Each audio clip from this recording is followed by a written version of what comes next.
Marlborough Airport first opened in 1927, was forced to close down during World War II, but once again reopened in 1946. Now used mainly for personal transport and flight training, the Marlborough Airport is this city's hidden gem. Located on Farm Road, Marlborough Airport is one of the oldest airports in the area. Here they house many types of airplanes, primarily used for private transportation. Most of the airplanes that you'll see here at Marlborough, in fact most of the airplanes you're going to see anywhere, are single engine, burn gasoline, piston engines, and aluminum airplanes. I've always, from the time since I could know it, been fascinated by machines. And airplanes are a machine. And from the time I was a little kid, I always wanted to understand how they work and how to make them do things. We don't appreciate it here how lucky we really are to have these airplanes at our disposal at an affordable price. To me, it's freedom. After World War II, especially here in the United States, the country saw a boom in general aviation for both private and commercial flights. With thousands of pilots being released from military service, many inexpensive war surplus training and transport aircraft became readily available. Aviation many years ago, I'm talking post-World War II, was a very happening thing. There were lots of little airports around. There was an airport in Grafton, there was an airport in Westboro, there was 3 airports in Framingham, airports everywhere you go. Since then, the business has become much more highly consolidated, particularly in the privately owned airports like Marlborough. They just disappear. In the year 2006, we lost 4 airports in Massachusetts, privately owned airports. And they're gone. They're not even on the map anymore. Right now, today, there are 37 general aviation airports in Massachusetts. Of those, 13 are privately owned like Marlborough. And every one of them is vulnerable. Small airports like this are important to the community because they provide local access to public safety operations such as medical evacuations and search and rescue. Marlborough Airport is an asset to the Marlborough Fire Department because it is one of the designated landing zones for New England Life Flight and all the other aeromedical helicopter services that service New England. The pilots like coming here because it's marked on their charts, it's marked in their GPS systems. They know they can land here relatively unobstructed. There's plenty of runway space, and they don't have the crowds that they do doing a scene landing in other places. It makes it safer because, A, if we need this for a landing zone, we just have to call Mr. Stetson, let him know they're coming in. He shuts down the airport traffic, makes an announcement on the radio. They come in, they do their thing. Sometimes it's what we call a hot load. They don't even shut the helicopter down. The doctor that flies the left flight comes out, does a quick assessment, bang, patient goes into the helicopter, they're off to Worcester within 8 minutes, as opposed to driving 25 to 30 by ground. Civil aviation includes all non-military flying, both general aviation and scheduled air transport. There are pilots that fly for the pure joy of flying. There are pilots that fly as part of their personal transportation. And of course there are pilots that fly for a living. General aviation includes business flights, private aviation, flight training, air ambulance, crop dusting, charter flights, police air patrols, forest firefighting, and more.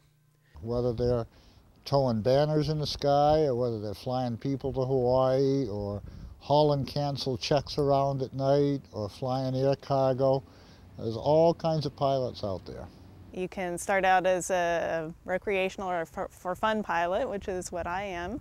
But if you want to advance, then you can get an instrument rating to be able to fly in weather, a commercial pilot, a flight instructor, all the way up to an airline pilot.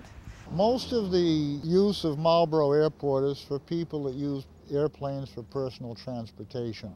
The history of passenger air travel has become more popular since the first flight by the Wright brothers in December 1903. It has also become more safe and efficient for the general public to travel by. I've been a pilot for 18 years. I learned to fly actually when I was in high school and got my license when I was a freshman in college. Anything to do with aviation. It's something I always wanted to do. When I got into college, I was able to take a couple of lessons before I ran out of money, but I was hooked. And I managed to get my private license by the time I graduated. Then I wanted to fly in the service, so I went in the Navy, and I flew in the Navy for altogether 21 years. And I got my civilian ratings on the side, and I've been an instructor for about 35 years, most of that time here. People who fly tend to be from all sorts of backgrounds. I find that a lot of them tend to be engineers or scientists or people with that technical leaning. I think because they like the technical aspects of it, navigation and things. And also they like the challenge. It certainly is a challenge, a different kind of challenge than you would get anyplace else to fly a plane. The economic benefits of a strong air transportation system are clear, proven by the many communities across the country that consider the local airport a great economic development tool. Marlborough residents and businesses alike benefit from the local airport, right here in their own backyard. Transportation by air is not just looked at as a fun hobby. Many businesses utilize small airports for business travel. They also provide the business community a more cost and time-efficient way to travel. Local airports bring money into the town. It's that simple. They give advantages to local businesses, small businesses, large businesses, that can fly in and out of a small airport for bringing in whatever it is they do, personal transportation for people that are in business. They let people in the town see what aviation really is, as opposed to someone who's just never really spent much time around an airport and doesn't really know about it except for what they read. Of course, the most important part of an airport is the runway. Without a runway, you don't have an airport. Many of the airports around, they're still using turf runways, but ours is paved. And then there's a ramp area where the airplanes get parked and stop for gas and so forth, and to load and unload passengers. Taxiways for the airplanes to move from the ramp area to each end of the runway. Tie down spaces for the airplanes to be tied down when they're inactive. We have a maintenance shop where all of our maintenance is done. Buildings for the storage of airplanes, called hangars. The office area. That's basically it. That's your basic airport. All airports have the same setup. Very interesting little airport because it's so small, so you learn how to fly very quickly about takeoffs and landings, which is very important because there's not a lot of room here. So it's a great advantage for short-term pilots like myself. If you can land here, basically you can land anywhere. There's a standard traffic pattern for how you fly around an airport for landing, and they all do it. And the good pilots look around while they're doing it to see what the situation is on the ground. That's the hold line. You don't cross that line without you look around and look both ways for traffic.